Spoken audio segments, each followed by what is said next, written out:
When we look at ancient ruins, we tend to think of them as these silent monuments to the past. But what if they're not silent at all? What if they're actually telling us a story? A story written in their fractures and flaws about our planet's most violent forces. So let's follow the clues etched in stone and see what we can uncover. Okay, let's start with this.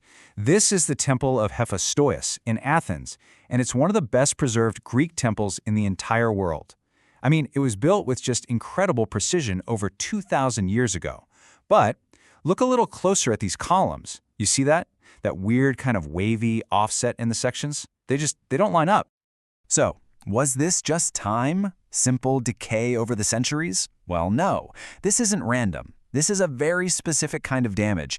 It's like a signature, a calling card, left behind by something incredibly powerful.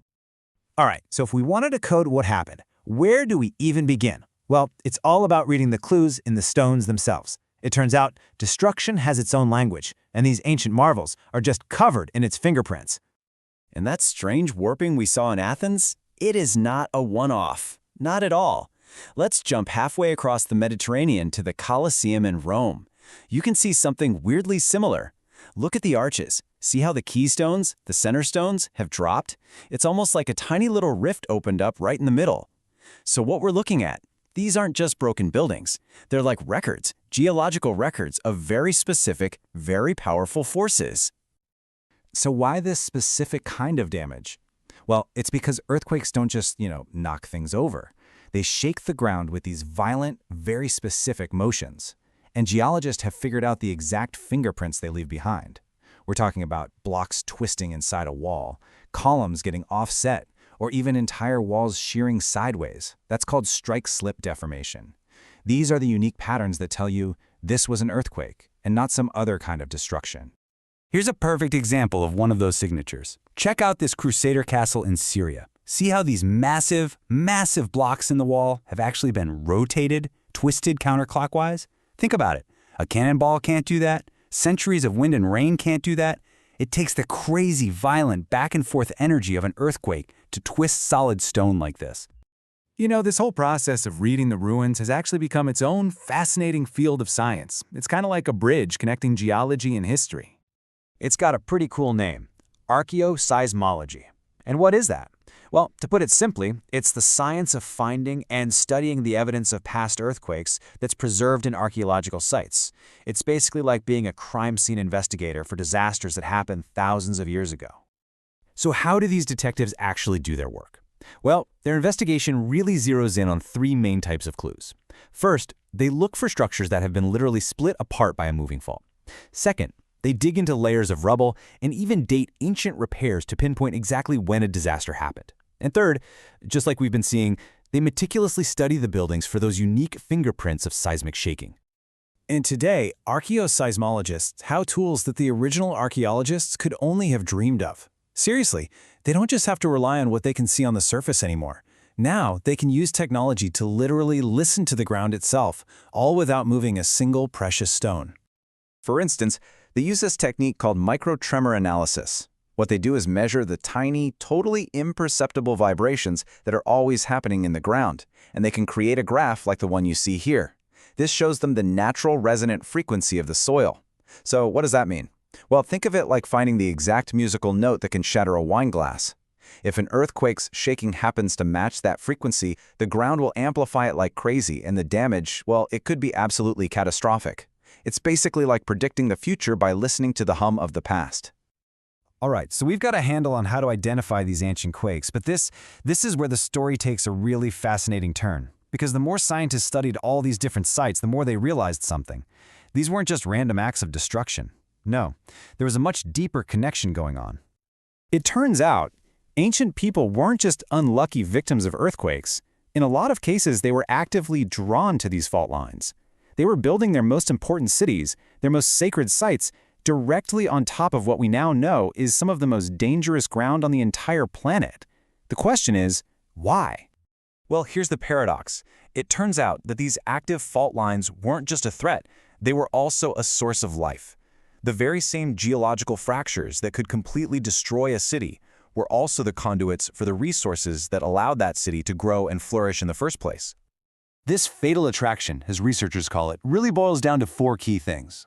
First, faults could create high cliffs, which were perfect for defense. Second, they trapped sediment, which created super fertile plains for farming. Third, and this is a big one, they acted like natural plumbing, creating reliable springs.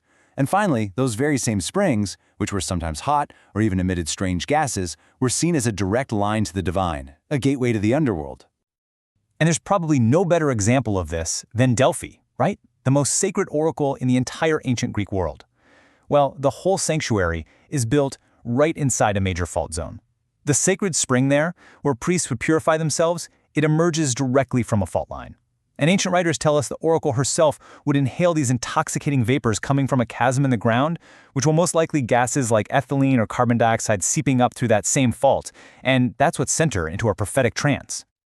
The connection gets even more direct and, frankly, a little more grim at Hierapolis in modern-day Turkey. Here, the Temple of Apollo was deliberately built over a fault that was actively spewing deadly carbon dioxide. The priests would demonstrate their divine power by leading animals into this chamber. They called it the plutonium, where the poor creatures would just quickly suffocate in the invisible gas. It was a terrifying display, meant to prove the power of the underworld. So you can really see this profound duality they were living with, right? On one hand, the fault line was a blessing. It gave them water, defense, fertile land, even a connection to their gods. But on the other hand, it was a curse, capable of unleashing absolute devastation in a single moment. It was this constant, high-stakes bargain they were making with the earth itself. Okay, so this is all incredibly fascinating, but it's more than just a cool history lesson. Understanding this ancient relationship with the Earth actually has really critical implications for us right now, today. Here's why. Our modern, instrument-based record of earthquakes, it's shockingly short. We've only been reliably measuring them for about 150 years. I mean, that's just a blink of an eye in geological time. But by reading the ruins, archaeoseismology lets us extend that seismic history back for thousands of years.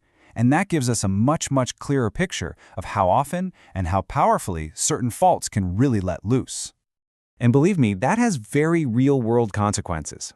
Let's go back to Athens. Before the big 1999 earthquake there, risk models estimated the maximum ground acceleration, think of it as the G and G force, at 0.16. But when the quake actually hit, it registered 0.30 G.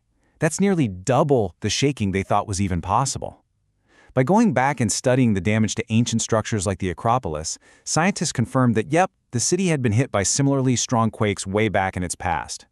That's information that totally changes and dramatically improves today's hazard assessments.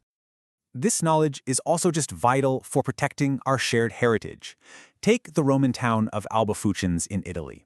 A massive earthquake back in late antiquity basically flattened the place, leaving this thick layer of destruction. When archaeologists finally uncovered it, they found all the classic signs of a huge seismic event. And today, knowing that, understanding the site's vulnerability, it directly informs how we go about conserving and reinforcing what's left, preparing it for the next inevitable quake. So what's the big takeaway here?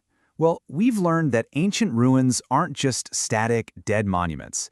They're dynamic, active archives of our planet's history. We've uncovered this incredible fatal attraction that drew ancient people to build on dangerous ground.